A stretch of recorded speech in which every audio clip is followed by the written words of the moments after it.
नमस्कार दर्शक बंधु पाणीपाग खबर में आपण को स्वागत। दर्शक बंधु उपकूल ओडिशार विभिन्न अंचल में पुणी थे बढ़िबार लगी गरम और गुड़गुड़ी। तेबे पाणीपागर बड़ सूचना आगामी दिन में राज्यर विभिन्न अंचल में प्रबल मात्रा गरम और गुड़गुड़ी हेबो। किंतु दर्शक बंधु ताहा मध्य पाणीपाग नहीं आसिला बड़ खबर राज्यर विभिन्न अंचल हो पारे काल बैशाखर स्थिति। तेबे केउ केउ जिले में प्रबल वर्षा हेबो एवं कौन पाई वर्षा हेबो आज वीडियो रे आलोचना करिबा।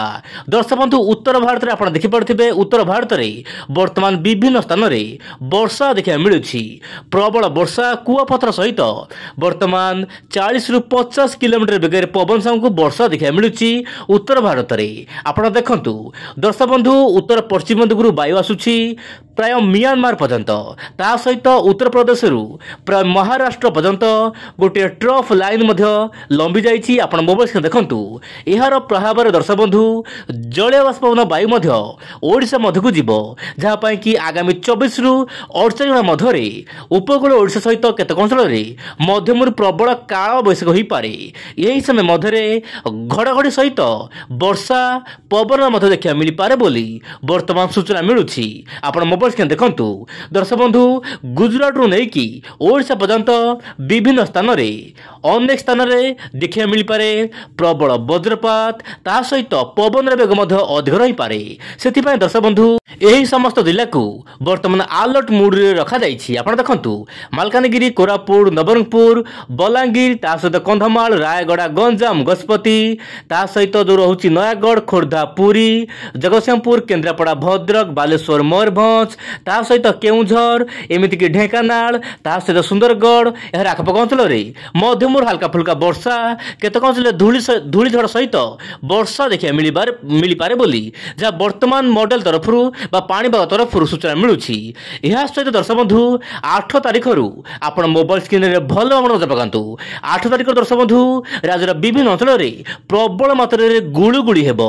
गंजाम गजपति नयागढ़ खोर्धा पुरी जगतसिंहपुर केन्द्रापड़ा भद्रक बालेश्वर जाजपुर कटक यही सब जिला स्थान स्थान प्रबल मात्रा गुड़गुड़ी हेबो। तेणु दर्शक बंधु माने 8 रु मे 8 रु पूरा 12 तारिख पर्यंत ओडिशार विभिन्न अंचल में पुणी थे गरम बढ़िबो गुड़गुड़ी बढ़िबो। सेथिपाई दर्शक बंधु विशेषकर चाषी भाई माने आपनकर जहाँ भी बुणाबुणी वर्तमान धान बा अन्य किसी जदि बुणाबुणी करा चाहउछंती ताले बुणाबुणी करि परिबे। काहेकि ना वर्तमान प्राय 5 रु 6 दिन आगामी दिन मानकरे पाग शुक्ला रही पारे ओडिसा रे का भा कोटी वर्षा हेबो किंतु अत्यधिक भारी वर्षा कौनसी भी स्थान में वर्षा हेबार संभावना नाही। वर्तमान समय केवल आपनकर 5 एवं 6 तारिख में वर्षा हेबो तापर पाग शुक्ला रहबो प्राय मे 8 रु नहीं कि 14 तारिख पर्यंत। वर्तमान वायु चलन देखा आप देखो दर्शक बंधु वर्तमान दक्षिण पश्चिम वायु आसूची जहाँ कि वर्तमान वर्षा हेबो आगामी 24 घंटा मध्य जो मुझे कहली मालकानगिरी कोरापुट नवरंगपुर और आखपाख अंचल में वर्षा देखा मिल पारे। एमती कि नुआपड़ा बलांगीर आखपाख अंचल वर्षा देखा मिल पारे। किंतु वर्तमान जो दर्शक बंधु मान कमेंट रही कि आम जिले में केमिति रहबो वर्षा मुझे कहना चाहिए आगामी जो आसूची 4-5 दिन वर्षा सेते हब नाही ओडिसा रे। किंतु वर्तमान वायु चलन रहुची कि पश्चिम भारत लगातार भाव में प्रबल अति प्रबल वर्षा हेबो। विशेषकर गुजरात सुराट महाराष्ट्र यार आखपाख अंचल में प्रबल वर्षा रही पारे।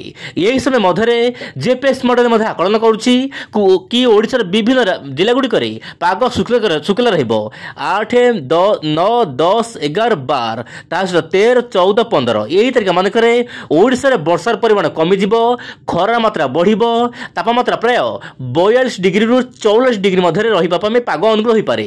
किंतु मझिरे मझिरे हल्का फुल्का काला बैशाखी हेबो से पुरी छोट एरिया रे। किंतु मॉडल आकलन करुछि उत्तर पूर्व भारत में वर्षा जारी रहिबो।